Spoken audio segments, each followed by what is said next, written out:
Good evening. Welcome to the Wednesday, July 22nd meeting of the Moscow Planning and Zoning Commission.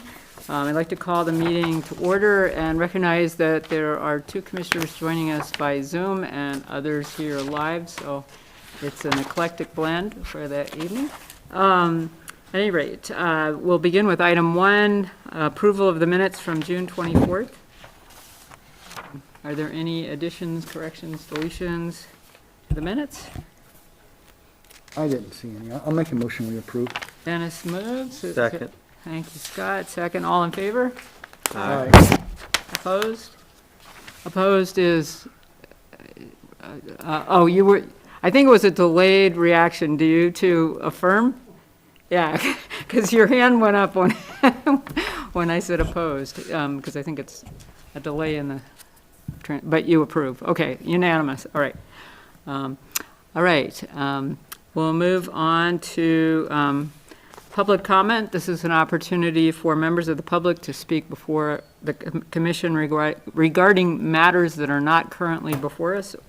And is there anyone out there who would like to use this time to come up and say something? Okay. So we move on to item 3, which is a public hearing. Proposed preliminary subdivision plat, planned unit development, and rezoning of numerous parcels generally located north of intersection of the We actually have that one thing to read. Remember that? I think that goes in the public hearing, right, Mike? This comment, this would be read in, yeah. Yep. Yeah, it Public goes, hearing? Okay, I thought it it goes was during the comment, sorry. Yeah, generally located north Good. of intersection of 6th and Deacon Avenue within the city of Moscow, Gateway on, and it's entitled Gateway on 6th Edition. And Mike Ray's going to give us a presentation on it. And Zach, we're going to share the screen. And then just the screen.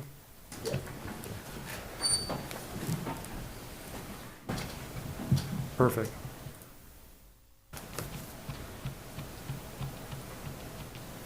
Great, thanks, Zach.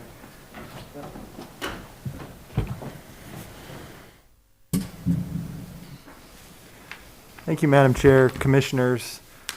Apologize for the mass, but it's necessary right now. If you can't hear me, just let me speak up and let me know, and I can repeat. But before you tonight, we have a public hearing, and this is a preliminary plat for what we're referring to as the Gateway on 6th Edition. There's also a rezone that comes along with this, and a planned unit development request as well. So looking at the property, it's 2.49 acres. It's generally located to the northeast of the 6th Street and Deacon Avenue intersection. There's a preliminary plat, Gateway on 6th Edition, and that's proposed to have 27 townhouse parcels, and those range in size from 634 to 638 square feet in size. And then there's proposed to be one multifamily R4 parcel. That's 0.37 acres in size. And then there's 3 proposed parcels within the central business zone, and those range from 0.2 to 0.29 acres in size. The planned unit development is just for the property that's proposed to be zoned R4. There are 27 townhouse dwellings that go along with that. And then the 4-story multifamily building is proposed to sit on the 0.37 acre R4 parcel. There'll be proposed to be 18 dwelling units and an enclosed parking garage on the first floor of that building. They'll also be utilizing 2 existing parking lots, and those were previously used for University of Idaho student parking, kind of triangular shaped parking lots, which have ceased to be used as university parking as of a few years ago. And then access is provided via an internal courtyard. Also serves as emergency services access. There is access currently off of 6th Street to the east of Patty's Kitchen, and then to the north via Lily Street. So taking a look at the rezone request, right now it's really a conglomeration of a few different zoning districts with really no logical or orderly dynamic to those. Right now we have motor business, R4, which is multifamily residential, central business, and university zoning districts. And the applicant's proposing to sort of clean that up and just have the two zoning districts be the central business and the R4 zoning district. So this is the subject property, highlighted in red, kind of the center of your screen. Got 6th Street here to the south. This would be Patty's Kitchen here. That kind of does a horseshoe around that property. These would be the two former university parking lots, the triangular shaped ones here. There is a mini self-storage facility here to the north. It also does another kind of horseshoe shape around the self-storage facility.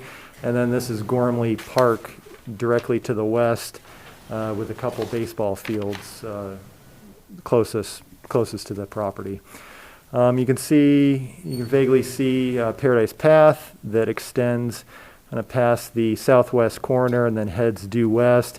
This is also Paradise Creek that you see, ends up going under 6th Street and then heading due west along Gormley Park. And then looking at the vicinity, primarily residential to the northeast. There are a lot of multifamily apartment buildings intermingled within this area as well. This is a commercial building on the ground floor with residential above, since central business also. Stacks, and I believe the Pour company is on the bottom floor, and then residential above. And then, of course, Patty's Kitchen here, as I mentioned before. And then other university uses, fraternities and sororities on Deacon and Elm here to the south. And then the university, I believe it's Human Resources building here to the south as well. And then Taco Time.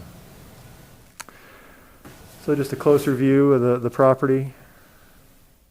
You can see this existing access off of 6th Street here that ends up or proposed to connect to the parking lot and will eventually connect to Lily Street here to the north. These are all connected, as well as an alley that heads up to 4th Street as well. This is a topography map of that area. As you can see, it's fairly flat. So those are 1-foot contour lines. The entire site is fairly flat. You do see this was the outline of Paradise Creek, and that's why you see the banks there. Looking at the comprehensive plan land use designation, currently designated as urban mixed. Gormley to the west is parks and open space. The area to the north is auto urban commercial with the commercial developments. And then the rest of the area to the northeast, east, and southeast is all also in the urban mixed designation.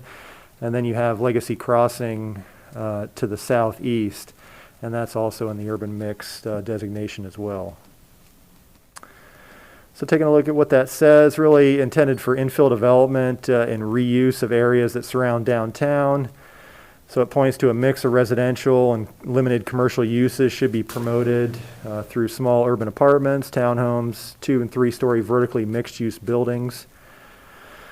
And they all should also provide a pedestrian connection between the university and downtown, provide space for a variety of housing alternatives, niche retail, restaurants, artist studios, and personal and professional services. And then it further states that off-street parking should be required, but the requirement should be reduced in this area due to the likely number of non-motorized travel the uses will attract, likely being between downtown and the university. This is the current zoning configuration. So you can see this property there's a few different zones that encompass it. You can see this is the purple here is the central business zoning district, which extends out the 6th Street corridor on the north side.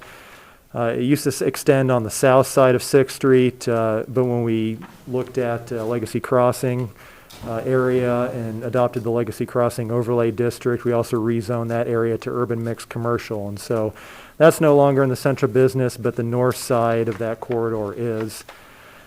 Looking at other portions of the property, so you do have slivers of R4, which is multifamily residential. There is one here to the west, adjacent to Gormley. This is actually the motor business zone that comes into the property, likely from the extension of the storage units to the north. You know, this was formerly a railroad corridor, and so that's why you end up with the kind of linear, elongated parcel configuration that exists in this area, and really an odd zoning configuration as well. The university zone happens to be on the parking lots, and I would imagine that because the university controlled and used those for student parking at one point in time, that the university zone was placed on those pieces.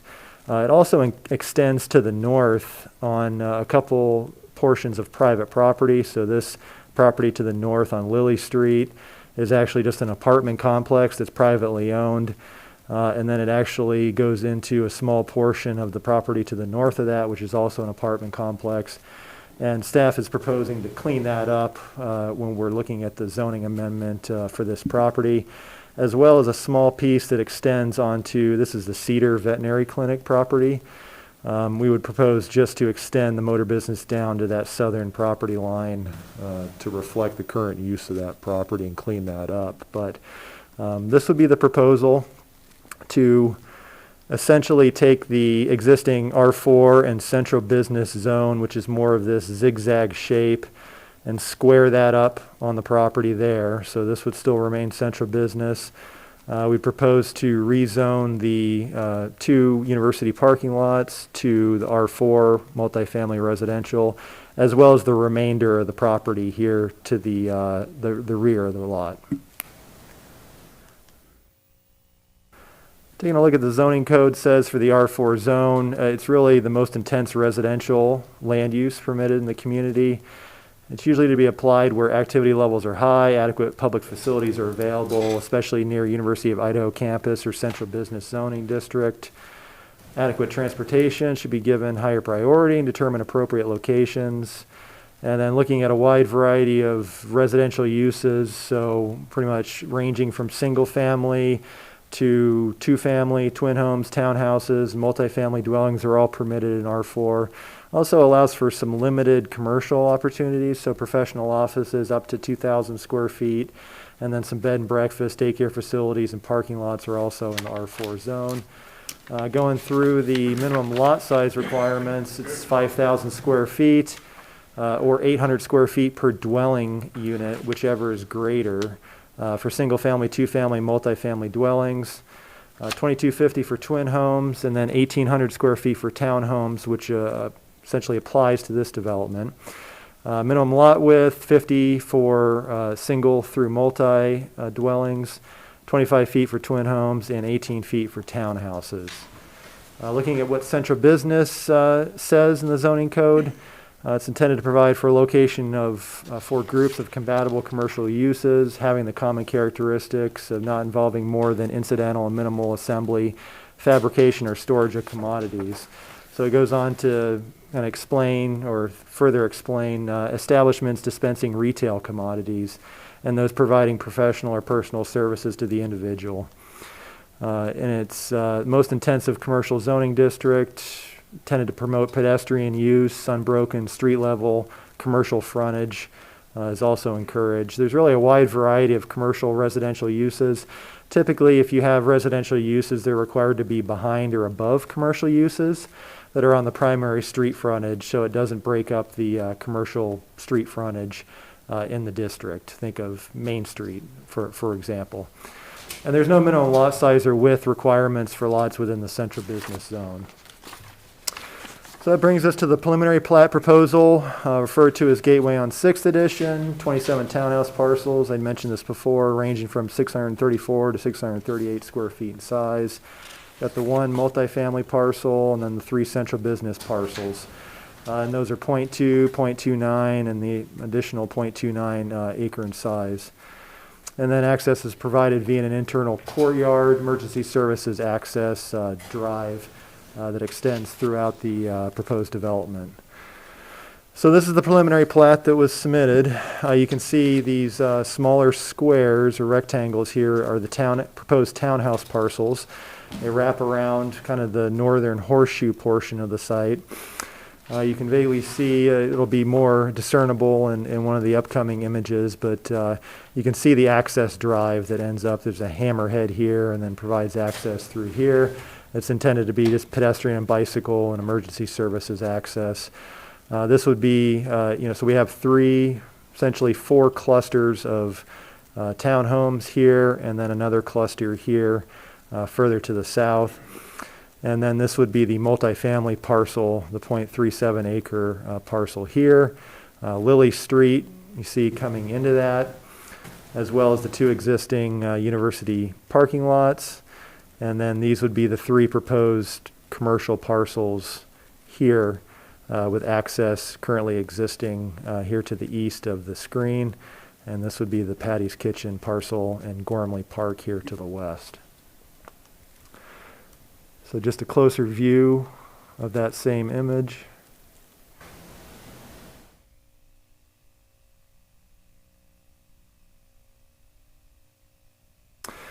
So this is a utility layout. So this is just going through where all the utility lines are proposed to be extended. We do have a sanitary trunk line that currently extends through Gormley Park.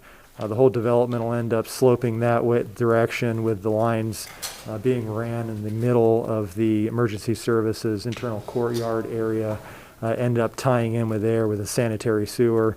Water lines end up coming in from Gormley as well, tying in. And this location kind of being rerouted and then heading north up through the development and tying into various meter banks to serve the townhouses. And then storm sewer is proposed to be part of permeable pavement system for the internal courtyard emergency service access drive. And that'll end up going to this direction and ultimately being detained and conveyed to Paradise Creek. And then you can see more detail on the existing parking lots here and here. And then there are some additional spaces that are not current but are proposed to be created in those areas, and a little bit more of a reconfiguration of the parking. Looking at the PUD, it's just for the R4 zone. So PUDs are not allowed within central business. The R4 zone does allow PUDs, and they're proposing one just on that northern 1.41 acres of the main property. And then you've got the two existing parking lots that are intended to provide parking for the PUD, and those will be 0.6 acres in size. So approximately 2 acres in total for the existing parking lots and the northern 1.4 acres, which are intended to be the location of the planned unit development. There are those 27 townhouse dwellings, the 4-story multifamily building. There are 18 dwelling units with enclosed parking on the ground floor. And so the reason why the applicant's requesting a PUD is to allow for more of a reduction in the minimum lot size and setbacks for townhouse lots, increase in the maximum height permitted for the 4-story apartment building, and to permit the townhouse lots to have frontage on internal courtyards, which also serves the emergency service access instead of a public street right away. So generally, if you're going through a subdivision, our zoning code requires that every lot has to have a certain amount of frontage on a public street. And so oftentimes, you'll end up going through a PUD in order to do a private street or some other type of access, but still be able to divide the lots into fee simple ownership. And so that's what they're requesting here, is to have frontage on that essentially internal courtyard that serves as the emergency service access drive. And so that's part of the PUD. And then the lots for the townhouses, the building is essentially proposed to be on that entire lot. They're still working with the design a little bit. There's portions that may overhang right now, and so that may change slightly from the preliminary to the final should this proceed, but I just wanted to kind of go on record with that. Looking at the townhouse lots, I think we covered that. So they range in width from 23.8 to 28.7 feet. Proposed to have no setbacks and extend out to the property lines on all sides. Obviously, they won't be requesting a deviation from the internal property lines because they share common walls for the townhouses. And then they are proposed to be 3 stories, and then there's 3 different options. So A, B, and C are the 3 different floor plans. And then looking at the standard lot size, so it's once again 1,800 square feet and 18 feet in width. And then the typical setbacks for R4, 15 in the front, 20 in the rear, 0 on the interior side, and 8 feet on the exterior side. So requesting a deviation from that. And then looking at the exterior facade, so this is going to be Townhouse A Units, proposed to be a brick veneer on the front, metal bump out for windows. The rear is proposed to be board and batten siding with additional metal bump out and a small deck. And then looking at the first floor plan, there'll be a living room, small kitchenette, bedroom, bathroom. Second floor plan will have the actual kitchen, dining area, master bedroom, and bathroom. And then the third floor is just going to be open loft space for the A units. Looking at the B units, brick veneer, so similar to the A, only they won't have the bump out on the front. And then board and batten, similar on the rear without any bump outs. First floor is going to be living room, kitchen, bathroom. Second's going to be 2 bedrooms and a shared bathroom.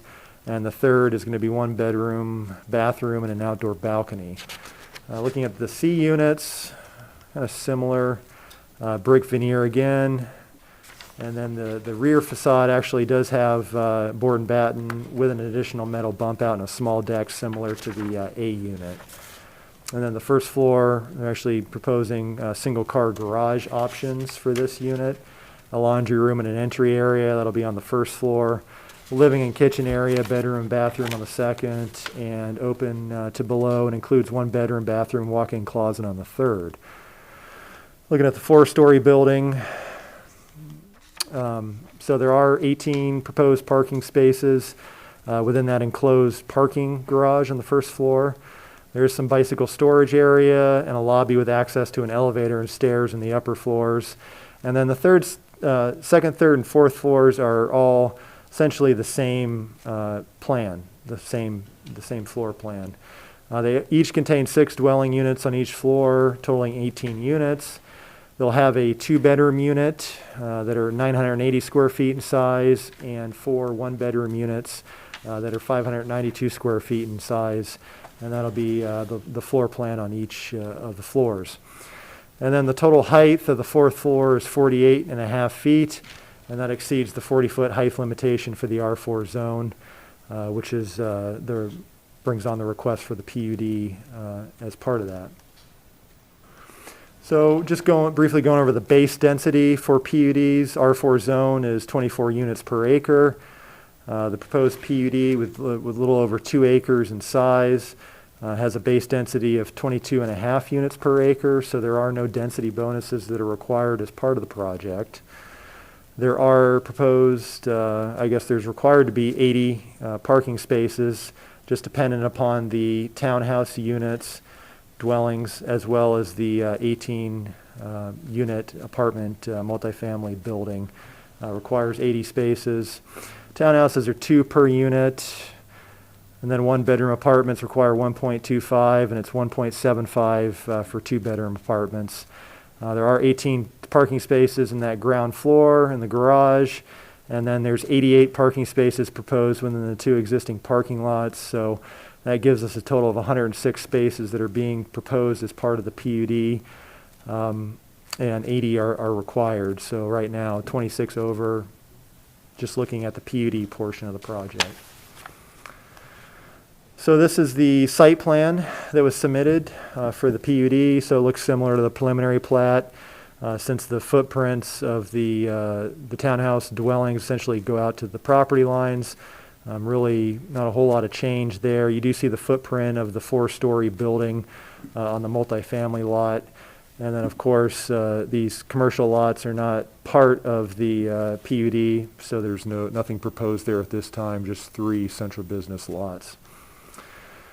And this shows the internal access drive. So this is permeable pavers. It'll be bollarded in certain locations to only provide pedestrian and bicycle access. And then emergency services will be able to access this as well. But you can see it pretty much extending throughout the development on all sides, and then there will be a new approach. And just because of this proximity to the intersection of Deacon and 6th Street, this is proposed to be just emergency services access, so there won't be any vehicular access. It'll primarily come from Lily Street and then the current access off of 6th Street east of Patty's Kitchen.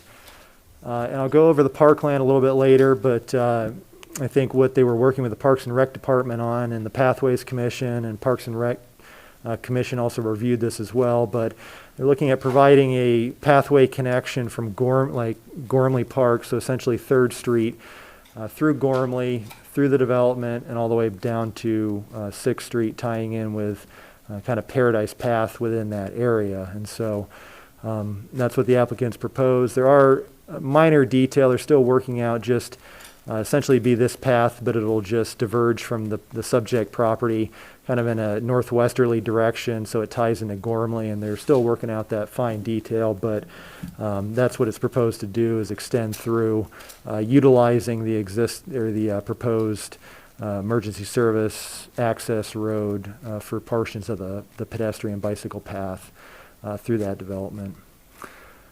So this is just a closer look. This is kind of showing the landscaping that they had in mind as well. And then a view further to the south end of the project. So this brings us to the front elevation. So these are the townhouse units. So these are units A. So you can see the brick veneer as well as the kind of 2-foot bump out here. It contains windows, and it does have some metal siding.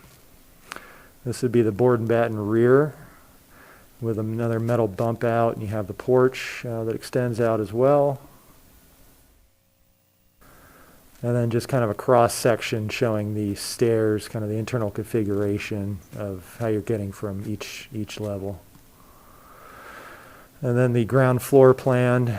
So you've got the covered porch, entry, living room, small kitchenette, bedroom, bathroom, closet area, and then stairs going up to the second level. This is the second level with the main kitchen and dining area. There's also an additional bedroom closet that has a bathroom here. It goes up to the third level, and it's really just open loft space with whatever layout you choose there. And this is open to the below here to the bottom of the screen. So these would be the type B units, so a little bit different from the type A, as you can see.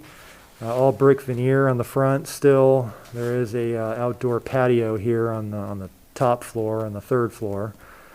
This is the rear of the townhouse unit for B, just board and batten siding again. And then the internal configuration. So this is the floor plan. You can see living, kitchen area on the ground floor. One water closet. You get up to the second floor, there's a couple bedrooms, shared bathroom. And then the 3rd floor contains another bedroom, bathroom, and then the balcony here. And then this brings us to the type C units. Garage, single car garage being proposed on that 1st floor. Still same brick veneer. Same similar cross section, and then the board and batten is the same on the rear. There is a bump out with metal siding on this facade. And there's also a small rear porch on this model as well. So looking at the floor plans, single car garage, entry, laundry, got kitchen, living room, another bedroom and bath on the 2nd floor, and then on the 3rd floor, a bedroom, little seating area, and a bathroom, and then that's open to the below as well. And these are some renderings the applicant submitted of just what the appearance of the townhouse units as they were grouped is going to look like.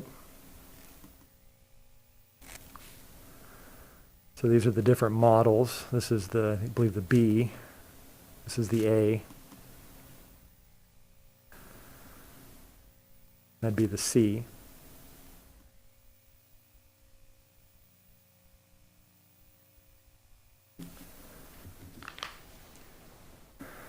And that brings us to the 18-unit multifamily building. And so this is the 1st floor of that building. It's the garage level. You can see the 18 parking spaces. There is a garage door that would roll up here. It's shown on the conceptuals.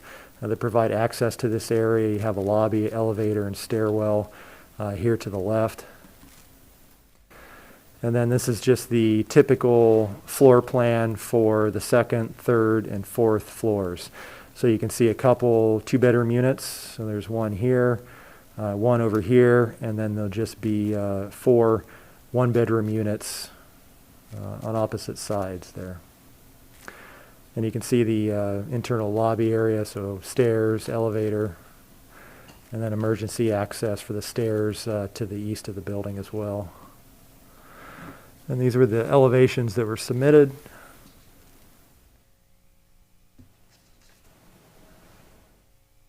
That's the southeast. That would be the southwest. And that's the northeast. So the garage door would be essentially facing Lily Street. And then these are some renderings of the 4-story building.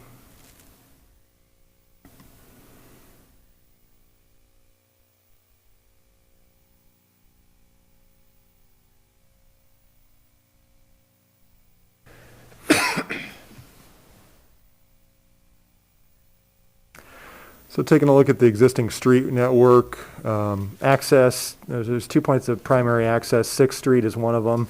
That is a collector street in this area. Once you hit 95, it ends up turning into a minor arterial.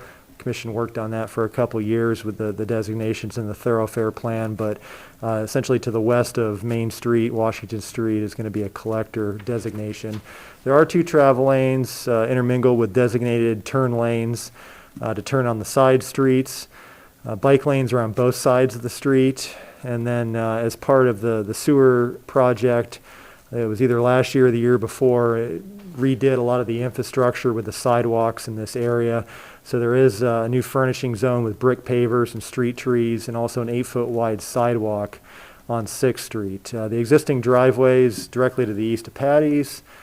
And then the secondary approach onto 6th Street will only serve as pedestrian bicycle emergency services access.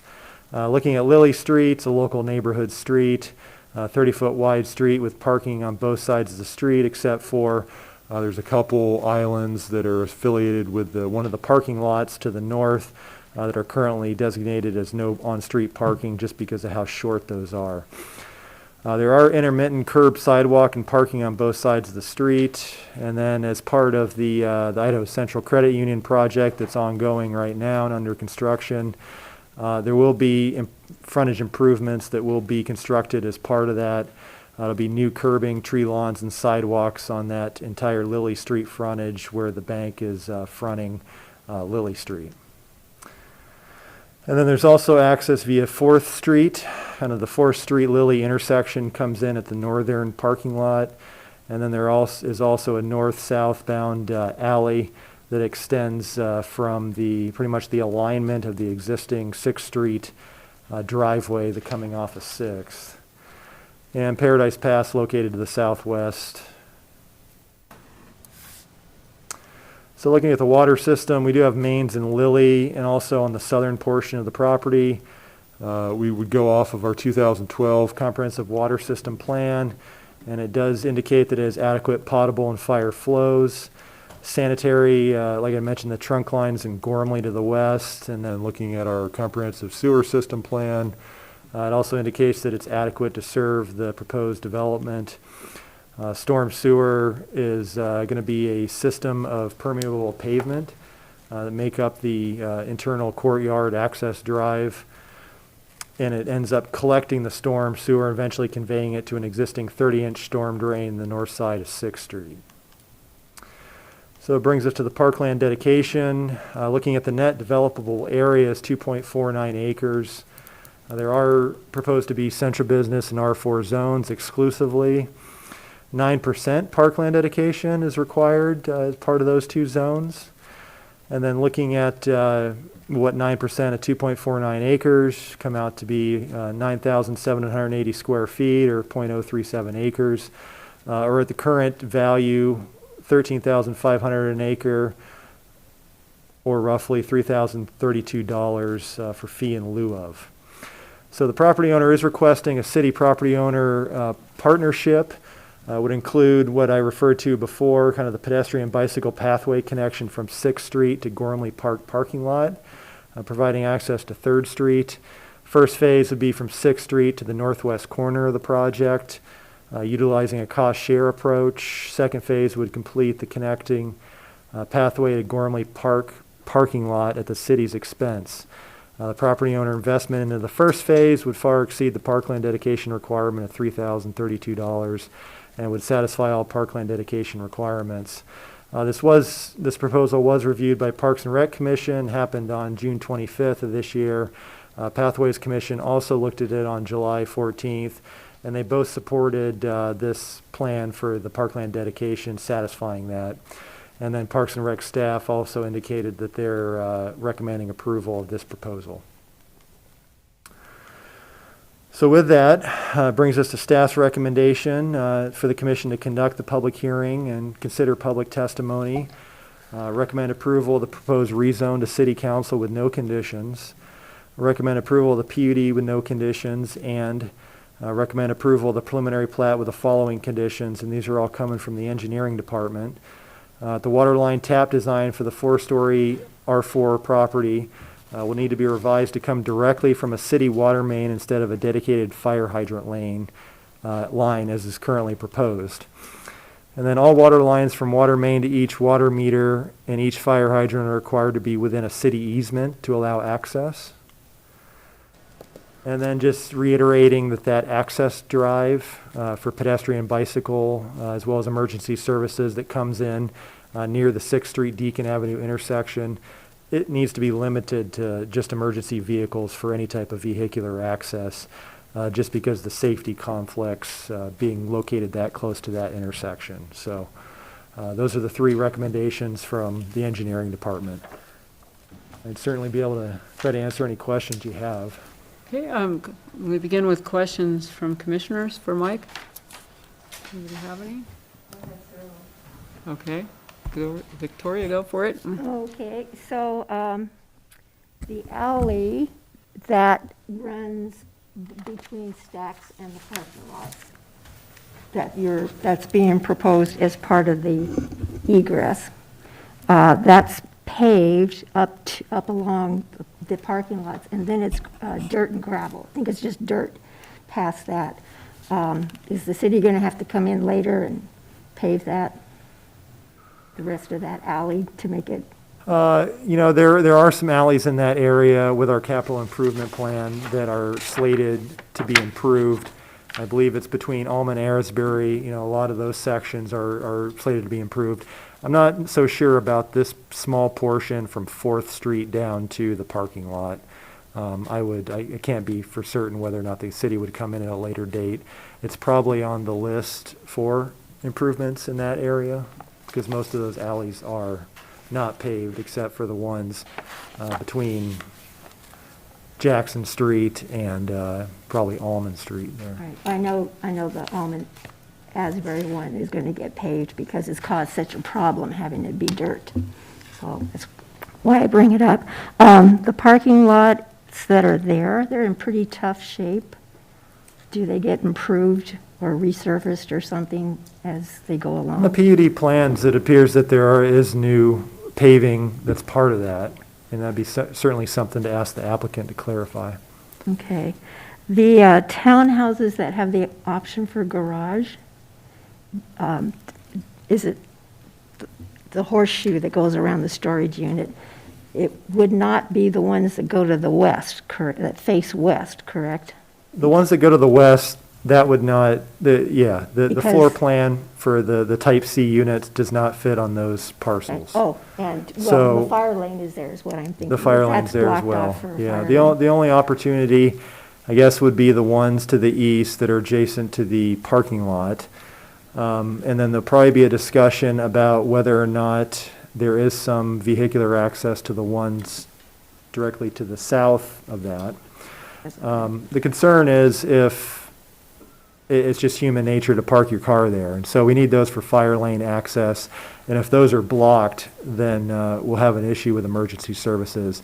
And so that's the concern with introducing cars to certain portions of that internal That's why I brought it up. courtyard area. Yeah. But that's one area that you could probably get away with, setting the bollards to the west of that, and still allowing some vehicular access if somebody wanted to do one of the garage units there, which would also add to the off-street parking as part of the development. So I could see that some people would be encouraged or, would like to have some type of either vehicular or storage area with the garage on the first floor.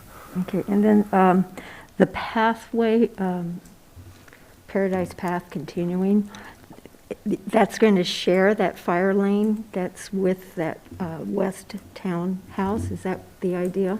Propose to share that as it goes into it, and then it will diverge from that in the northwest corner.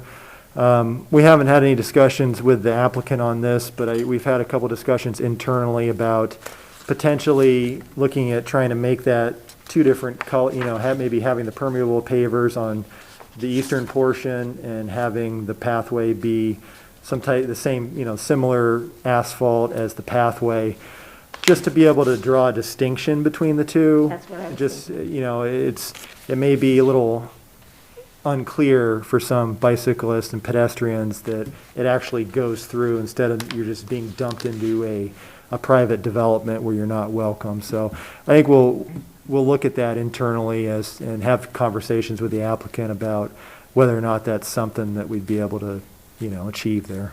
Okay. Other questions for Mike from commissioners? Anybody? Oh, thank you, David. Yes, Rob, go ahead.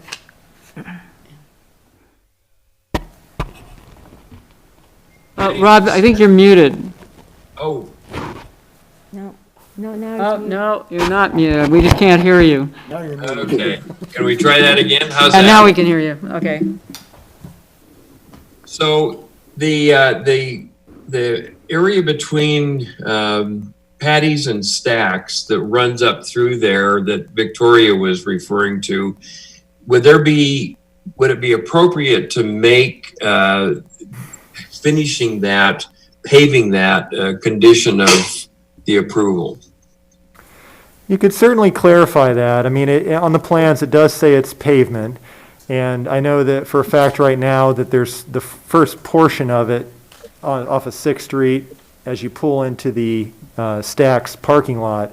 That portion's paved up to the north. But Right. beyond that is not paved that connects to that parking lot. So there will be, I mean, per our parking lot standards, they're required to, pretty much bring it up to, full standards, which requires paving. But if you're a little unsure of that, you could certainly put that as a condition, that it be fully improved.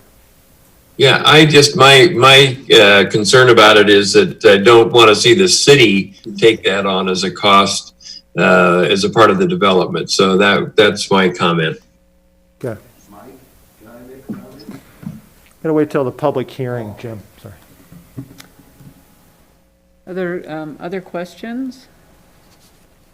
I'm just assuming that people moving into the townhouses would use the emergency lane to load and unload. Is that That- reasonable too? I think that'd probably be the tendency that they would, request temporary access in order to be able to utilize that to move in and move out. Okay. a question. I can see that, like moving in, moving out, they get a new refrigerator, they get patio furniture, whatever, that kind of thing. But if it were everyday type thing, then they're gonna wind up parking their cars there. And that's the concern. If it typically for just strictly pedestrian, bicycle, and fire access, there's fire lanes, no parking signs on either side. But it's hard to control those tendencies of people to take the shortest route possible and be able to utilize that. I mean, I don't want to stymie good development, but it's typically a concern of the fire department is when those, emergency services routes can be blocked with people parking. I mean, not necessarily the one every month, but Right. if, it starts to become an issue where people are choosing to parallel park along that, prohibiting emergency services, then we have a problem. So, yeah, I don't want us to get into discussion too much, but I wanted to tag on to that. Joel, do you have any questions? None at this time. Okay, anybody else? Wendy, one other question. The two areas that are zoned university, have there been any comments from the university with respect to the rezone? Mr. Stevens has been working with the university, so he could certainly speak to that. I have received none, no. Okay, thanks. And they are aware of that. Okay.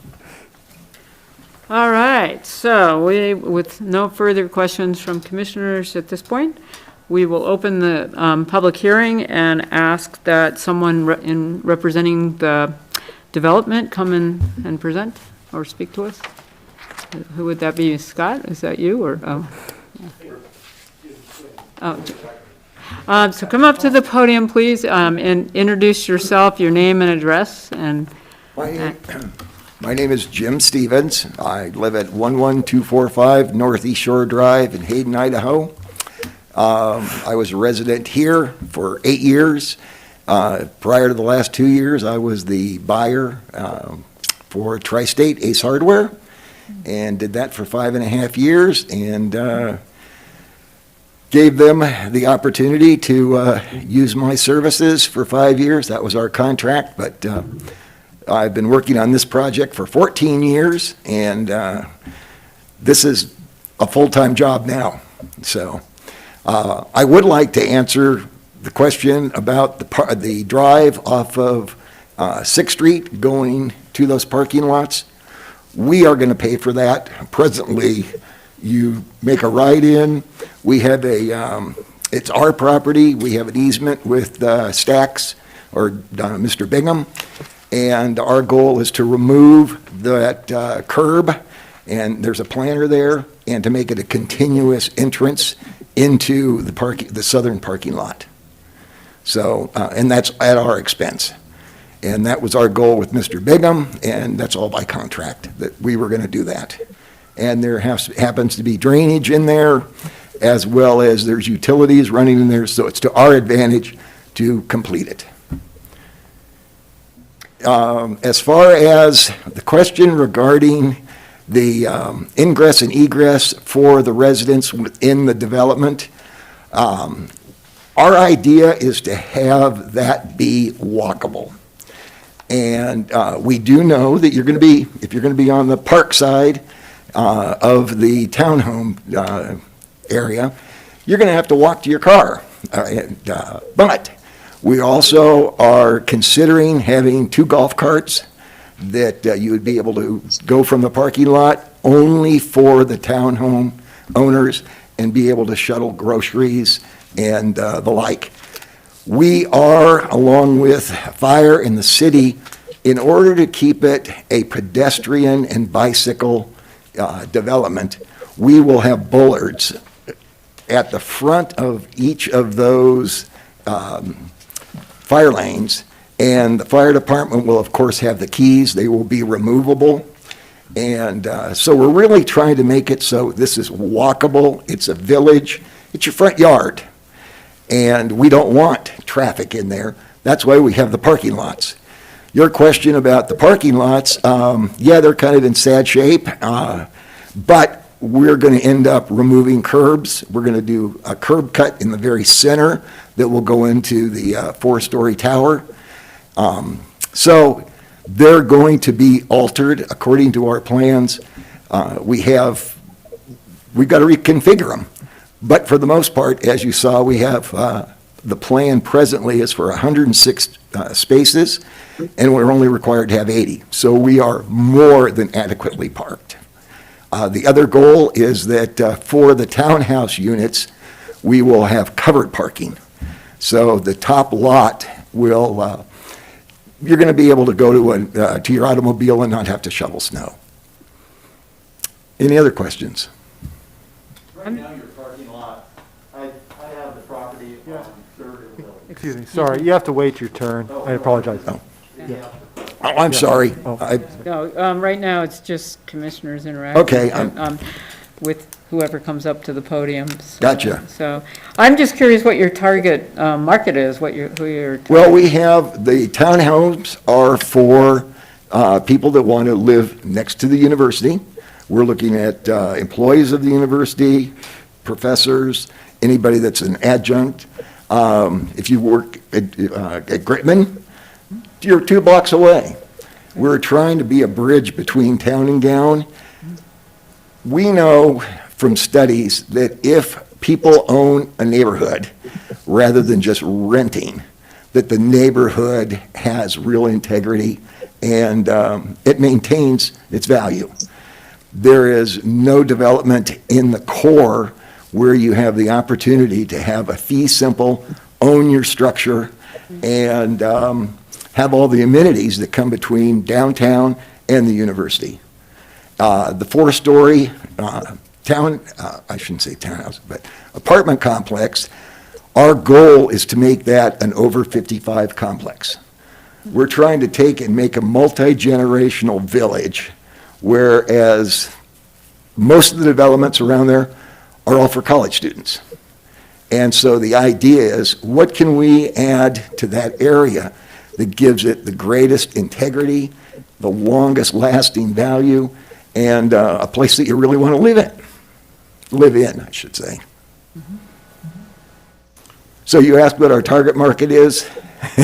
We're open. Right. But when you were having it designed, what was? Yeah, well, what we've programming tried to it? do, and we also realize that on our townhouses, we're hoping that they could be multi-generational. That if you wanted to have I hate to use the term granny flat, but that's why you have a very small bar-type kitchen on the ground floor of the units that are facing the park. And that is so that if you wanted to have a parent to live there, they could. But we have internal staircases, so every unit is totally self-sufficient. And then the other thing we added is the lofts. And the lofts are there to give you just a multi-use space. And so we're really trying to go after a cool factor. And then on our second group, which is the group that faces the plaza, at the bottom of the horseshoe, those actually are very similar in design, but instead of having the open area looking down, you have an outdoor patio.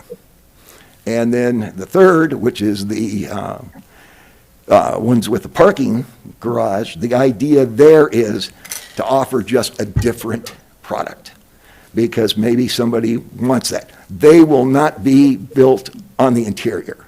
So we have 3 different products on 3 different locations, because we do not want to introduce cars into the fire lanes.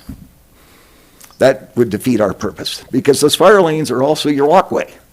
And if you look at an aerial, presently you can see where the kids over the years have cut across the property. That is why those fire lanes are in the design the way they are, because they actually follow the traffic patterns from the east and then from the north down to the park and to the university. Great. Okay. Yes, go ahead, So Victoria. the townhouses that are approximately 630 square feet, correct? That's the footprint. They're going to be. Oh, because you've got the 3 Yeah, so stories. what they are is essentially, Couldn't- it's couldn't get those 600 back. square feet, 600 square feet, 300 square feet as a loft. So 1,500 square feet approximately. There is a plus or minus there. So the lot lines are actually the exterior walls of Correct. the buildings, yeah. Yep. Makes much more sense. Other questions? Thank you. We may come back to you if. Okay, I'm here. Does anybody else want to speak in favor of the development?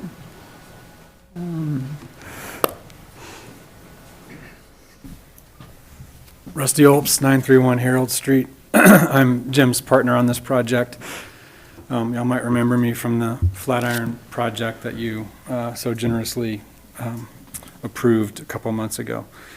I'm super enthused about this. Jim's been working on it for a long time.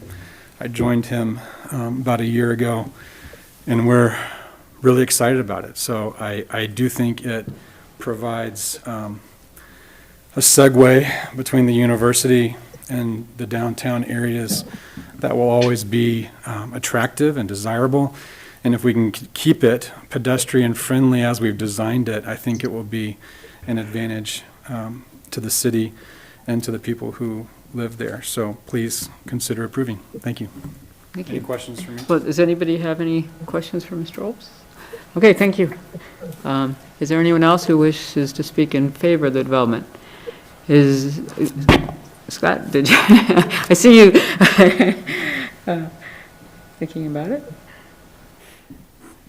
Yeah, I'm Scott Becker with Hodge & Associates, 405 South Washington, and I'm the engineer on the project, and I just wanted to let you know if there is some technical questions, I'd be glad to answer any of those. Jim and Rusty could probably give you a bigger, the bigger picture questions and answer that portion of it, but Mike did another excellent job of laying it out, so makes our job a little easier. So let me know if you have any questions. Thank you. Okay, so would this be the time that I should probably read this letter since we're still in the positive lane, or? Probably wait till the end. Okay, I'll wait till the end. We haven't really done that. Okay, is there anyone who wishes to speak against the project or make comments of a general nature? Yes, David, come up to the.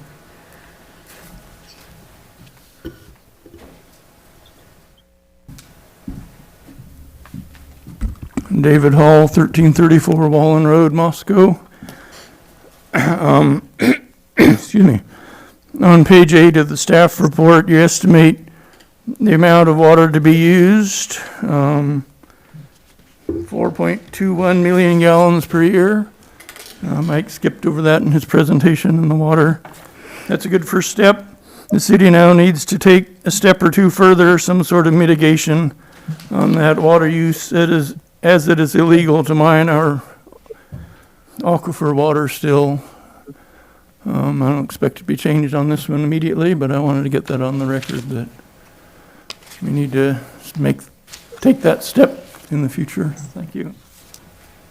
Any questions? Anybody have any questions? Yeah.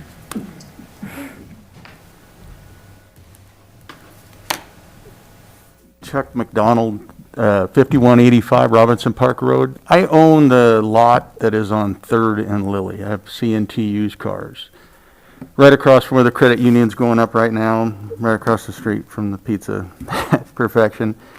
My question is, I'm not against the development at all. More power to you if you can pull it off and it works for you. The biggest thing is how it affects Lily is where I'm coming from. I've seen what Asbury's development has done to our neighborhood back there, and if you take the time and walk back there and see 90% of the time cars get parked at the beginning of the school year and they don't move. You have fire hydrants that are blocked off. 4th Street isn't paved now. You have a street that is gravel. The alleys are gravel. The access on Lily with the credit union now, you're going to have their drive-throughs are dumping into Lily. And from what I'm seeing on this project is that all the traffic is going to come in and out Lily or 4th. Isn't that right? No. Is it mainly going to come off 6th? I think that's okay, We yeah. can hold the questions Yeah, and then Jim could respond. Yeah, okay, afterwards. that's a better way. But Yeah, that- so he has a chance to rebut or respond or whatever, so that would be a better way to do it. Well, I'm just yeah. trying to get clarification because we're Right. just looking at it as Lily right now, we have customers that come in and you sit there and try to get on 3rd Street and sit there for 10, 15 minutes. And you're talking about 106 parking places, which I hope they're there. I went back there and looked and I didn't come up with that many that are there currently, but you could revamp it. But you dump another 100 cars going in and out of that intersection without a stoplight, plus the credit union dumping into Lily. It's just really congested, and there's nobody that is looking at that area as far as enforcement of parking. They park on the curb, they park on the corners, they park in front of fire hydrants, and the wintertime, the city guys are asking us to talk to kids to try and get the cars moved because they can't fit the plows down the street. So you need to look at the access, and if it's coming off 6, great, if you can make it into it.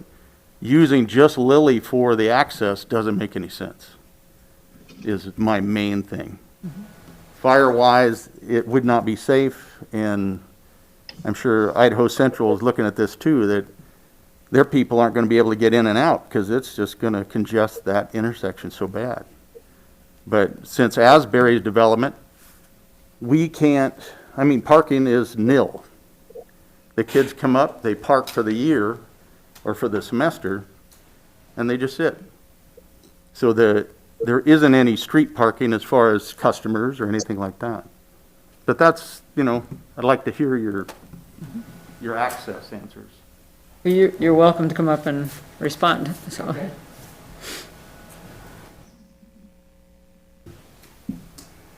We thought about that.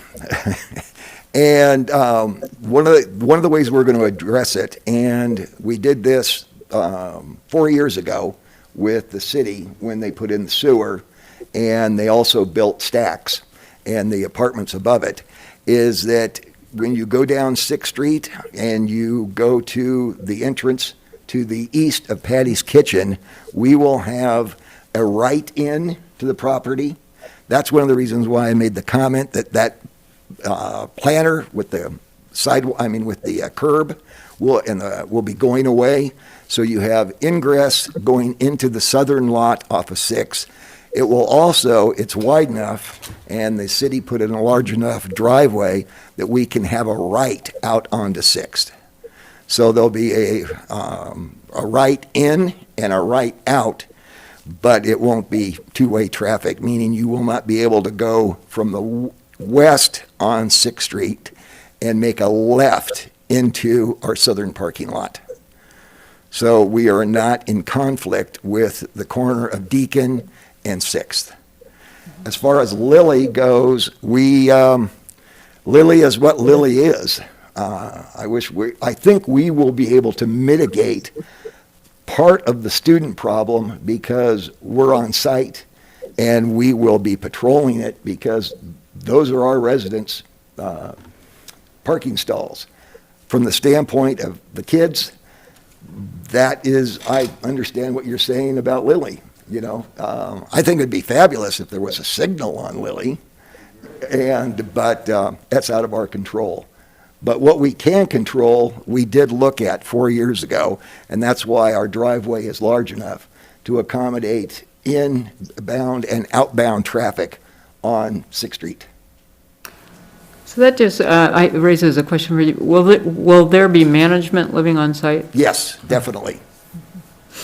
Yeah, you cannot run that large a development without it. Good, okay. Yeah, that's part of our CCNRs, is that we are there to make sure that everything is enforced. Okay. That's just PUD 101. Don't let the inmates run the asylum. Okay, thank you. Would anyone else like to speak?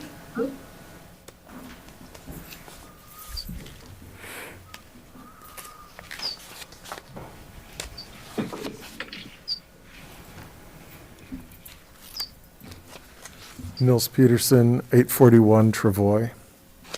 Comments of a general nature.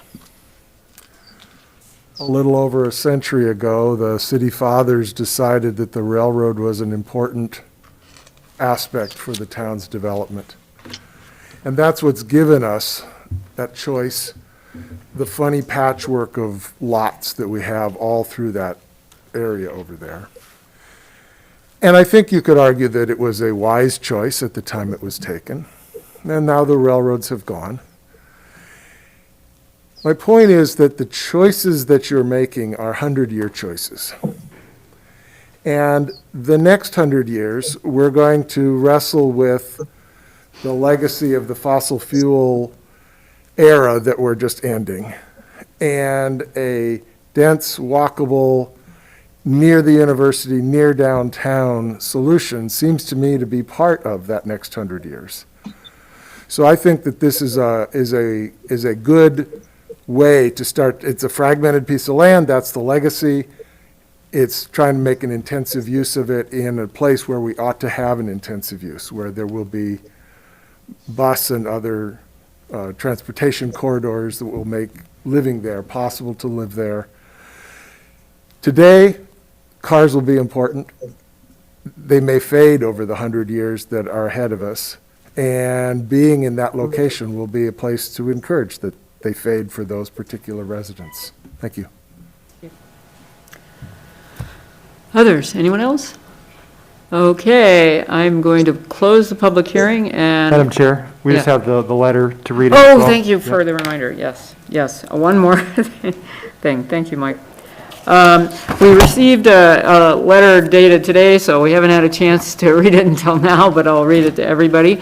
And it's from Sean Wilson, of a co-owner of and designated broker for Latah Realty. Dear Commissioners, first, thank you for your volunteer service to the citizens of the city of Moscow. I am writing to support the proposed preliminary subdivision plat, planned unit development, and rezoning of numerous parcels generally located north of the intersection of 6th Street and Deacon Avenue within the city of Moscow by J&S Holding Company, LLC. This is a fantastic infill use of this property. Located in the corridor between the university and downtown, this project provides walkable access with mixed use. The opportunity for more fee-simple, newer housing options near downtown will allow for more pride of ownership. With pride of ownership, so goes the neighborhood for the better. Another significant benefit is for the gentrification of an area which has primarily been undergraduates. I can see people from different generations wanting to live in the same place because of their love of the location and the lifestyle this project presents. I have walked over the subject property for over 25 years as a student at Idaho. These tracks were a rocky, sometime weedy path to home. The dead quarter next to the university that the railroad once occupied just sat. It was industrial, ugly, and unkept. Since purchase some 15-plus years ago, I have watched Jim form partnerships with adjacent landowners and thoroughly study the community and the university to learn and truly understand the flavor of our community and correlate it with the highest and best uses of the land. As you have or will learn, the partnerships he has formed and the level of study he has gone into to make this a thoughtful project are far and above any I have seen in my career in real estate in Moscow. I hope you will examine this proposal as carefully as it has been made and support it. This is the right kind of project for this property at this time. Regards, Sean Wilson. Okay, so with that, I will close the public hearing and deliberate within the commission. So we have 3 items before us. One is to recommend approval or not recommend of the rezone. The second, you had it listed in a different order, Mike. I don't know if it matters, but the next one was to recommend approval of the proposed PUD, which you had second on your list, and the third was, but on this it's second, and to recommend approval of the proposed preliminary plat. With conditions, without conditions, et cetera. So we could discuss them one by one, starting with the rezone. If you'd like to do that. Well, I have lots of things to say, but I wasn't thinking in that order, so. Yeah, I have to think. Well, I mean, we can take a different track, but that seems like we need to actually act on each of those separately, so it seems like the best way to do it. And that, does anyone have any comments on the rezone? Joel, you're trying to raise your hand, so why don't you go for it? Well, I would agree that the existing conglomeration of zones makes little sense and is only that way because of the railroad history of the property. I think simplification of it makes sense, and the proposed zones make sense to me. So I guess I'm comfortable with what's proposed for the rezone. It does seem like a simplification of a sort of jumble of zones intersecting, and more of a clarification, so. I just have a question, because I agree, it's a hodgepodge, it needs to be fixed. The central business is not being developed yet. What kind of parking are we looking at for that? Because you got parking well in your plans for all the residential units. Are we thinking in terms of parking on the commercial? That's not, yeah, the parking is, it would be within the central business zone. There's no, it's like downtown, so there's no parking required. Parking. So it really, yeah, it really wouldn't be under the purview of the commission. I mean, there's certainly the existing central business zone, and they're proposing to divide that into 3 lots, but that's not part of the PUD, so there's really no proposal at this time for those lots. It's just 3 vacant lots that could be any number of uses that are allowed underneath the central business zone. Okay. So would it be best, Mike, do you think, to vote on these separately, item by item? I think it'd be good to do that, yeah, I mean, okay. rezone, like I have them laid out on the agenda. Right. Rezone would obviously have to come first, because that's Yeah. what dictates lot It's size. predicate, And, predicate, PUD yeah. and things, so. Right. But we can, whatever the commission wants to do, if we want to discuss all of them, and then at the end, go through each of the individual one, or if we just want to move through rezone and go on from there, like Wendy suggested, that'd probably be the cleanest. Yeah, I would prefer to do it that way if we can, unless somebody else feels strongly. Does anyone else have any comments on the commission about the rezone? Okay, do I hear a motion to recommend approval of the proposed rezone with no conditions, or recommend approval with conditions, or recommend denial? So, does anybody want to make a I'll make a motion? motion that we recommend approval of the Okay, rezone. with no conditions? No conditions. Okay, is there a second? Thank you, Scott. All in favor? Aye. Aye. Both of you? Okay. All right, motion carried. This, item 2 is recommend approval of the proposed preliminary plat.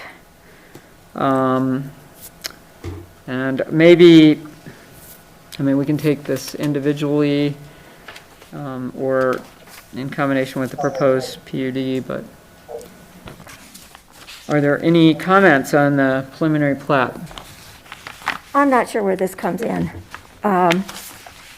First thing that comes to mind is we just had identity where Chuck Bond's property was, his parking lot was encroached upon. And so I'd like to, up front, which I think is a simple solution, put a fence between your parking lot and Cedar Veterinary's parking lot to protect that business's parking lot. And if Patty's Kitchen needs one, then I don't know where this comes in. So I don't want things to go by without things getting said. One significant difference is that the parking is being exceeded rather than, I agree. I mean, they've exceeded the requirement Yeah. by a considerable amount, so I can't see that Cedars will be encroached on with the But, parking. it seems like private parking lots in town have to have some sort of enforcement. Somebody has to be watching over them. I mean, our students will park anywhere they can, or not necessarily only students, but, so, if it weren't in excess, I guess I would feel more uncomfortable, but I see what you're saying. Now, the biggest thing would probably just convenience Yeah.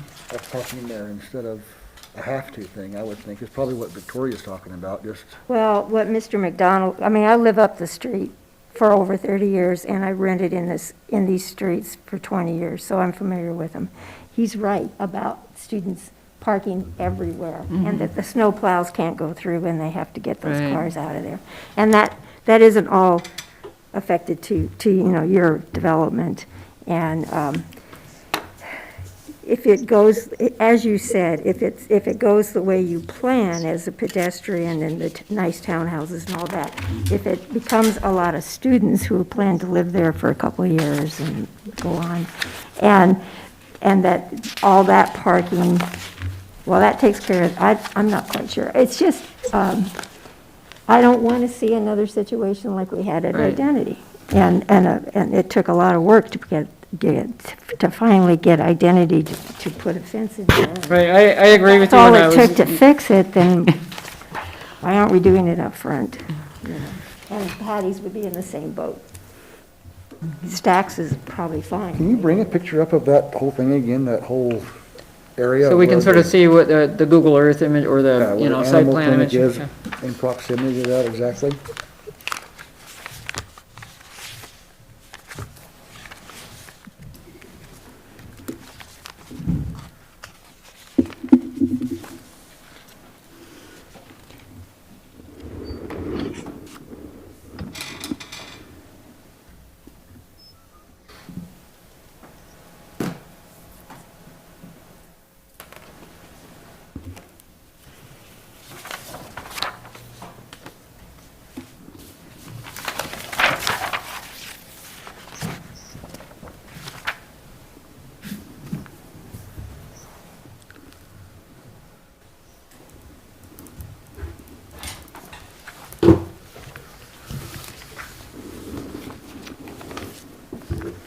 So this would just be the portion that's adjacent. So this is Cedar Animal Clinic here, veterinary clinic. Okay. They do have a parking lot that's right here.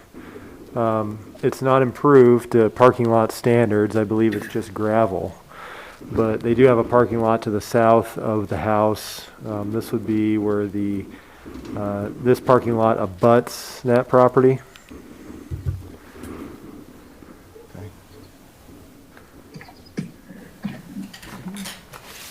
And what's over here on this end? What's that right there on this, I guess that's the west end? This is actually Idaho Central Credit Union, portion of their property. This is an aerial image from 2018, so it shows the old Nissan dealership that was here. So these are all the service cars that are waiting here, and that's why shows so many cars on that property, is because it was part of the dealership. This is actually, the Idaho Central Credit Union will surround Cedar Veterinary Clinic.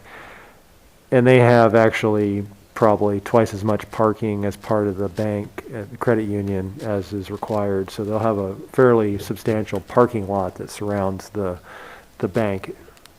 But this is likely to be parking kind of in this area along the south side of Idaho Central as well. So. The bank has a big fence around it, so, Yeah, I think they've put up a. yeah, and recent fence. great if it's 55-year-old people that are in the apartment and everything, but I am also thinking in terms of students, and I know their bad habits, and I know their bad habits there. And they do park on the sidewalks, and they do park they'll park off the trees if they could, I mean, they will. So I want to bring it up because we went through this before. Yeah, so this side over here is the big problem over here where they're having to park over there and come all the way and walk all the way around to their house. Is that right? You're referring to over here? Yeah. Yeah, I mean, that's the plan, is that there'll be a number of,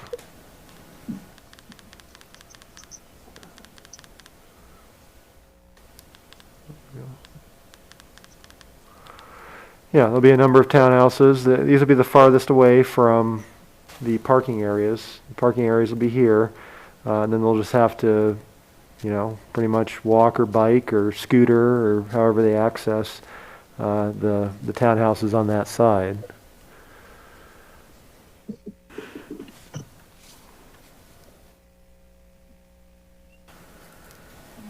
And so what's at the end of that, where that number one's at? What's at the end of that right there? What is that? Just, There's Gormley Park, and then there's the storage units, self-storage units there. Should have a picture at the end here. so you have to literally drive in the storage unit and park back there. If you So they have, the storage unit actually has a chain link fence all the way around Okay. to secure their site.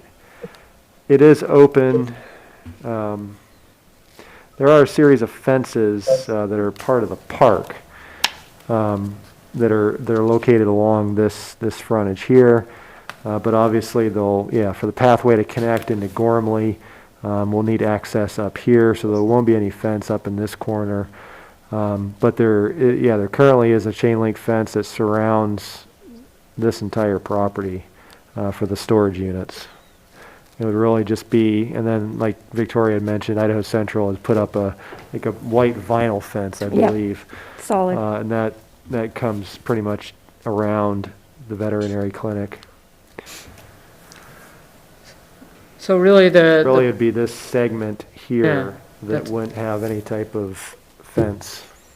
at least that's controllable by private property. I mean, everything else is public domain on the streets, so. I mean, if they did have an issue, it'd be a short segment to put up. Right. But You know, we took a bit of a dive when we went into approving identity because we allowed a diminished parking, requirement. This is exceeding it, so it's a little bit different. It's a little bit different, but I Yeah. wanted to bring it up. And Yeah. I'm much relieved to know what your target audience is. And if it goes along with that, wonderful, Then- We do not see our you want me to, you'd have to Yeah, please come up to, come up to yeah, verify. yeah. We have to get everything for the record. Yeah, okay. With the 27 townhouses, we don't really see our target audience as students because we have parking one space per bedroom. And so since these are units you're purchasing, you're going to have to come in with a down payment to purchase it. Now, there's nothing we can say if a parent does that, but our target audience is really, our market is really not the student population. We're going for the professional, the business owner downtown, the alumni that wants to buy a place that they can go, and then we call them UBRCs, university-based recreation communities, where they can take classes at the university, they can take advantage of everything that the university has to offer. One of the reasons why we have the parking where it's at is we want it to be pedestrian. The gentleman over there in the teal shirt, we're looking toward the next century. And we have had dialogues with the university about even at one time, or in the future, possibly removing those parking lots altogether. That would be something, of course, we'd have to bring in front of you, but it's one of those things that if density warrants, then you do it. But the whole idea behind this development is make it fee simple. Make it so you don't have a student ghetto, that it is really for the residents. And it is traditional neighborhood development, which is infill. And one of the reasons why we are overparked is because we knew, because of what's happened with identity, that was a mistake. And we don't want to be branded that way. Plus, we're also trying to raise the bar Good. and do everything either at code or to exceed code. I appreciate that. Yes, I think Sandra. I love the vision of this, so this is not a criticism, it's truly just a out there question. When you're looking at your target audience, I love the concept of that, but when I drive through there and I see the fraternities and the sororities and the ball fields and they're going on all night, I try not to think of myself as older curmudgeon-y, but I start feeling a little older curmudgeon-y when I think about how much noise is there. Have you looked into that? You probably did that, okay. What we've looked at is, number one, they stopped playing baseball at 10 o'clock. I shouldn't say the university. The city is going to take the tennis courts and turn those into pickleball courts. Yeah.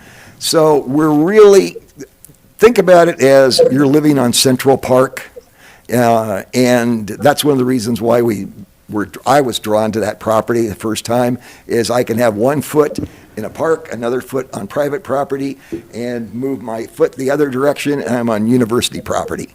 And so, do I think those ballparks will be there forever? I don't think so, but they're still on a park. And for a downtown situation, that's pretty darn cool. I was thinking more of the fraternities and sororities, to be quite honest with you. Well, you know, they're across the street. And they're in a different world, and what we're trying to do is encroach upon their world versus them encroaching on our world. And so we kind of feel, that's one of the reasons why we're offering 27 units to be purchased, so that you can actually have a piece of what we consider, you know, a very unusual and exciting place to live. Thank you. Oh, you're welcome.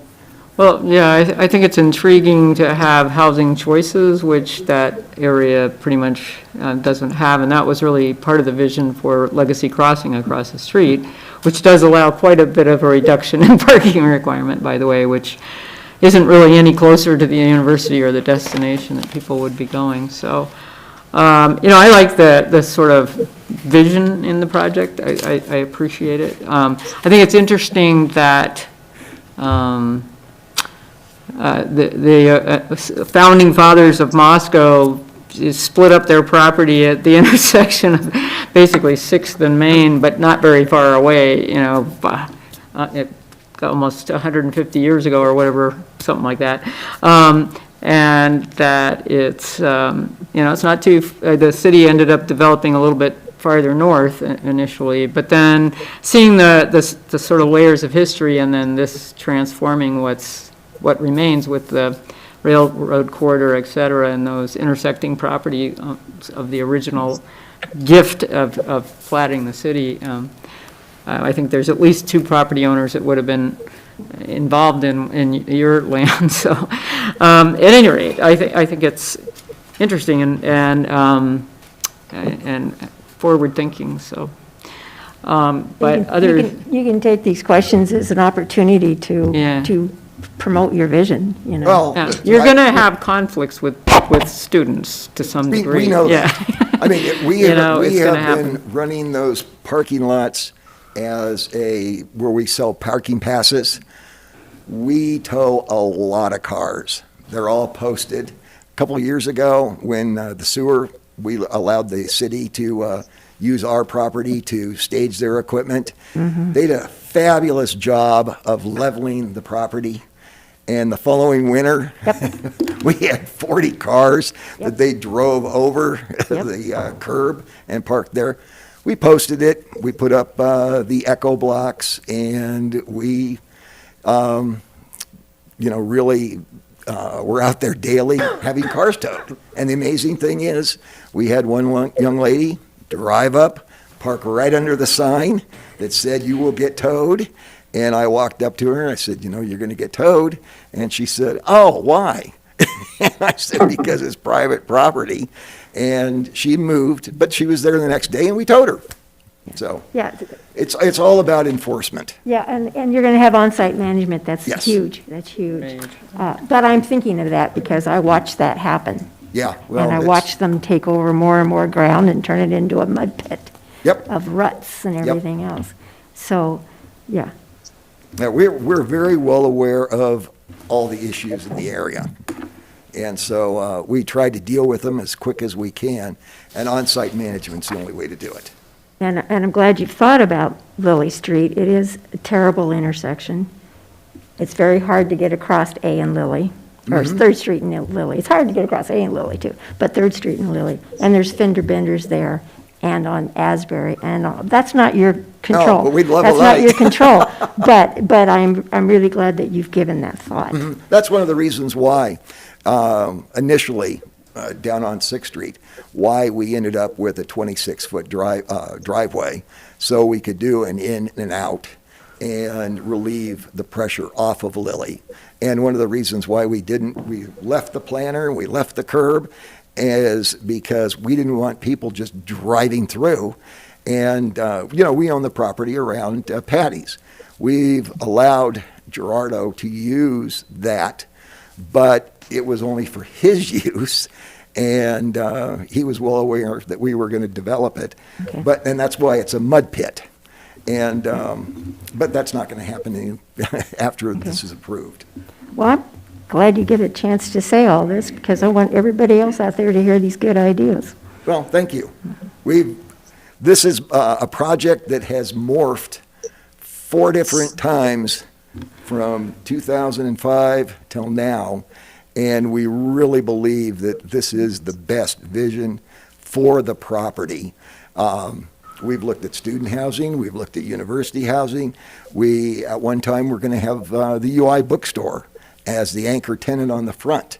And then 2008 hit, and that went bye-bye. So from our standpoint, even though it's taken 14 years, we really think we're at the sweet spot. And we're doing what's best for the university. In fact, the university has been involved in what we're doing. We have told them all along because we didn't want them having any surprises. And that's one of the reasons why they don't have a problem with the U zoning going away and becoming R4. R4 is easy, yeah. Yeah. Okay.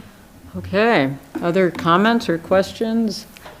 I mean, it's a great experiment. This just went through all the fires and all that. And they looked at this, the fire department and all that Oh, for yeah. the emergency services, or? Yeah, they have looked at that. Yep, that's why, in buildings that are over 30 feet in height, which is just primarily, and that goes up to the eave, which is primarily just the 4-story building, they need 26 feet, and that's why you'll see 26 feet around that internal access drive, and then it goes down to 20, because the townhouses don't exceed the 30-foot threshold to the eave. And so that's why you have more of the hammerhead configuration there to the west, and then the 20-foot access drive that goes to the northern leg of the property up by Gormley. So, yeah, and it obviously Have to connects drive with down 6th that Street as well. West side and just back out of there if there happens to be a fire, is that the plan? Yeah, the fire code states that if you go further than 150 feet, then you need a fire truck turnaround. So that leg is no longer than, so they can, pull to that portion of that access drive and reach 150 feet all the way around those structures. So they don't need to back out of there, but that's why they have the hammerhead kind of towards the bottom at the start of that access drive to the west, is to satisfy the fire truck turnaround requirement, because it is greater than 150 feet from Lily Street and from 6th Street So to splits it up, that so it's not portion. like that then, right? Excuse me? The middle splits it up so it's not more than 150 feet then? It does, yeah. That's why we have the hammerhead in the northwest, but it does have an internal loop that goes all the way around the 4-story building, and it also goes out to 6th Street as well. So you don't necessarily, it doesn't dead end. The only place it dead ends is the northwest corner, and that's why you have the hammerhead at the start of that, so. Perfect. Okay. Anyone, other comments? All right, so would someone like to make a motion regarding the preliminary plat? Yeah, I'll recommend that we approve the proposed preliminary plat. Is this with the engineering changes, or, yeah, with the engineering conditions Right. that he has on there? There were 4 of them, I believe, right? Yeah. Yeah. Is there a second to Dennis's motion? Second. Thank you, Scott. All in favor? Aye. Aye. Both of you? Rob? Yep. Yeah, okay, thank you. I wasn't looking at the screen at that. All right. Opposed? I guess not. It's unanimous.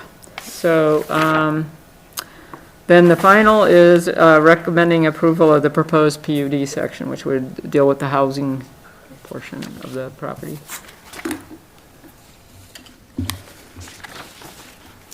I'll make a recommendation. Okay. That we, Or if anybody has any discussion of it. oh, yeah, too. anybody have any yeah, discussion? I yeah. don't have any. I think my only, I really applaud the developer for really working out a deal with all the pedestrian access and pathways and sort of tying into the future. It still begs the question in my mind, how the heck we're stuck with this $13,000 an acre ridiculous valuation on on parkland dedication. Show me anywhere in Moscow you can buy an acre for $13,000.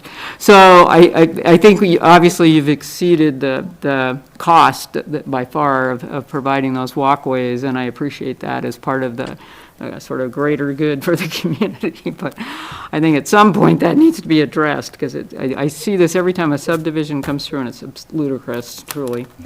Anyway, but that's my gripe of the day.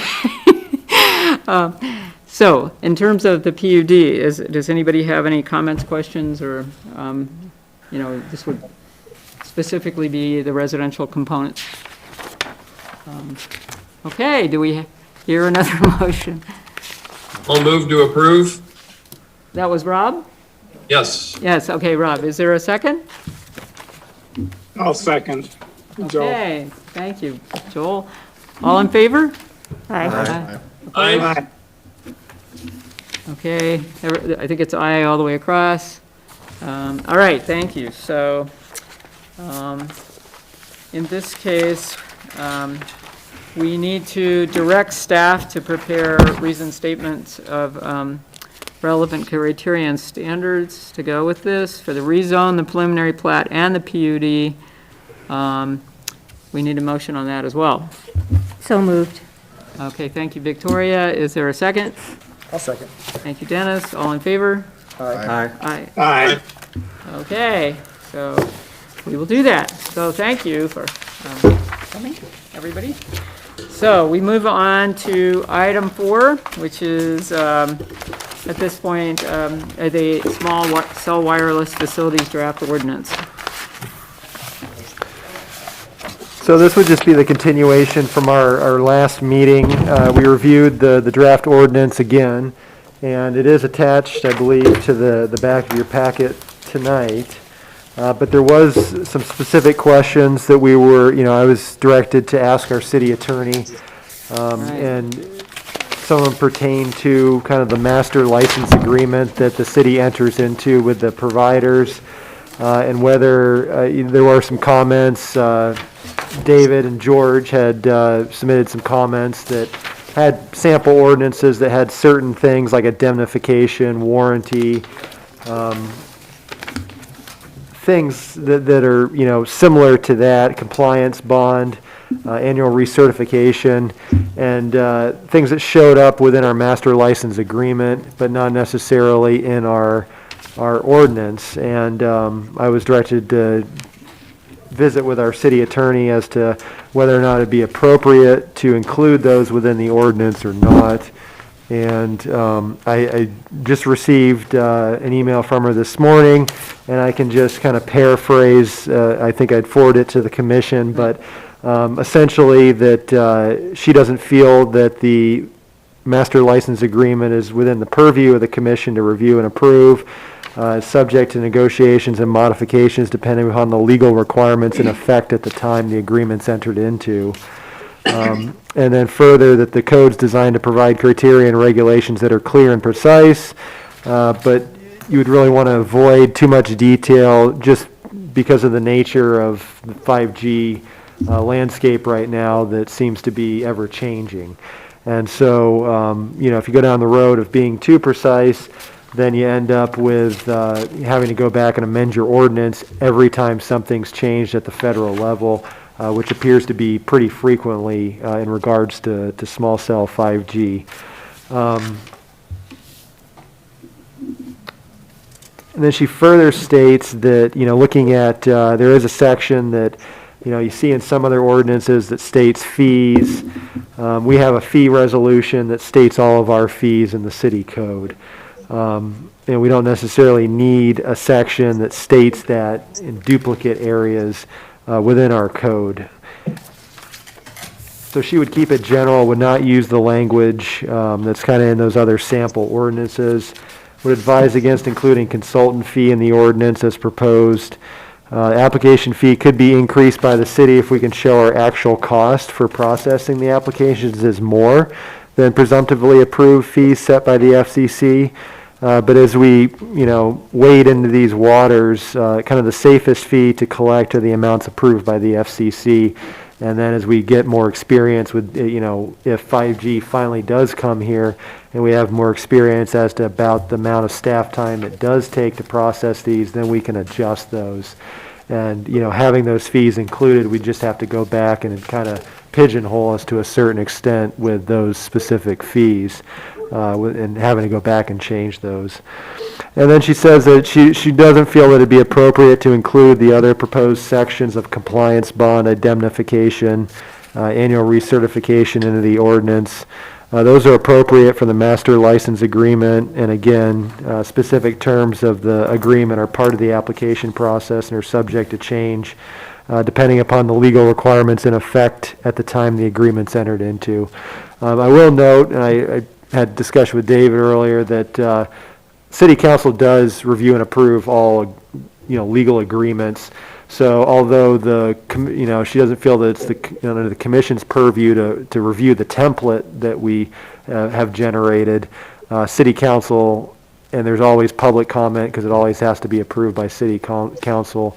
First go to Administrative Committee and then on to City Council to approve any type of master license agreement with a provider. So there is that opportunity. It's not just behind closed doors, city attorney and the provider. It's actually City Council that would have to approve the agreement. So. Other than that, I can't think of any other questions, but I could, we could certainly, if anybody has any questions on the ordinance, we could certainly review those and discuss those. That was really the hanging piece with the last time we looked at this. Yep. And you got the clarification on that. So, how would you like to proceed from here? Would you like to schedule this for a public hearing? I know that there's some pressure to have something in place before companies start showing up at our doorstep. And there's some whereas statements that I need to fill in, and I think David had submitted some comments before, some grammatical. I was going to look at those and incorporate some of those. I think the schedule from this point, I'm going to be gone for the meeting at the end of August, so we'll just have the meeting at the beginning of August, unless the commission wants to conduct that meeting. I certainly find another staff representative for that meeting, but I would think my plan at this point was to maybe notice it for the first meeting in September. Okay. And then bring the ordinance back next meeting with everything that needed to be filled in with the whereas statements, Okay. and some of those grammatical corrections, Okay. to correct those, and then have one more final review before it goes to the public hearing in the first meeting in September. So that was kind of my tentative time frame. So do we have anything that looks like it would be a public hearing at all of any other agenda item in early August? We don't have anything in the office that's been submitted right now. Okay. I don't know that there are a couple looming projects that are out there, but we haven't received, they haven't been submitted yet. So as of right now, we don't have any other public hearings or large projects. So that would just be a public hearing for the small cell at that point. Okay. So that's the schedule then, everybody, as we're looking I at have it. a question. Yes. Victoria. We've been through this a lot. I don't care one way or the other, but do we actually need to review it once more? Because we'll get it in the packet where we'll see the whereases. Do we want to go through it one more time, or do we just want to go to the hearing? Question. It's not a suggestion. Just Well, a question. that's what I was referring to, is that we review it at the next meeting. Well, So I'm if wondering if we need to review it at the next meeting. Do we need to? I think so. I think it'd be good to look at the whereas and some of the other, and see if there's any other changes that, small tweaks that need to be made with grammar or spelling. And I'm just so I getting think it'd be nervous with the good. COVID thing here. I'd feel better that we looked at that prior to looking at it at the public hearing, so. Okay. It doesn't have to be long, we don't have to draw it out, but we at least include it in the packet, and then if anybody has any questions, we could certainly go over it real quick. Okay. So what else do you see coming up for the early August meeting? Well, we'll have the relevant criteria and standards that we'll Yeah. need to approve. Right. Can't think of anything off the top of my head right now. Yeah, we need to pick sign code back up. We had looked at that All and right. have a draft ordinance, so I am hoping to maybe do some more work on that in the time being. Okay. Wendy? Yes. I, Yes, Bob. I will be available, short of any health issues, but I will plan on being available to chair the first August meeting if you want. I think you might. I'm not 100% sure, but there's a pretty good possibility that I'll need to participate by Zoom for that one, so that would be Okay. good. It's frankly, it's a lot easier to sit here in this room and share than to try to do it to a mixed circumstance when you're coming in on Zoom. It's a little harder, so. Yeah, for Yeah, sure, but yeah. I'll plan on attending in person Right, the okay. August 12th meeting. Okay, and if you are not comfortable with that at the time, if we keep having rising cases or whatever, which seem to be doing right now, we can just do it by Zoom. I mean, I'm comfortable with it, so I'm getting practice in other contexts, so. All right, so we need to move on with, what else do we have? Here we have. Okay, we have the Transportation Commission meeting report, and you probably haven't been meeting, right, Joel, or? We have not been meeting, and the August meeting of the Transportation Commission has been canceled. So we're waiting a while too. Right. Okay, so then, item 5, announcements are there any announcements? None from staff, other than just, I know we've discussed this, Wendy and I, but I will be out of town, hopefully, for the second meeting in August. So we were hoping to maybe cancel that meeting, if that's all right for the commission. Yeah, I think, and then just probably schedule the public hearing on 5G for September. Yep. Sounds good. All right, well, everybody stay healthy. Meeting adjourned. Thank you. Okay. Thank you. Thank you.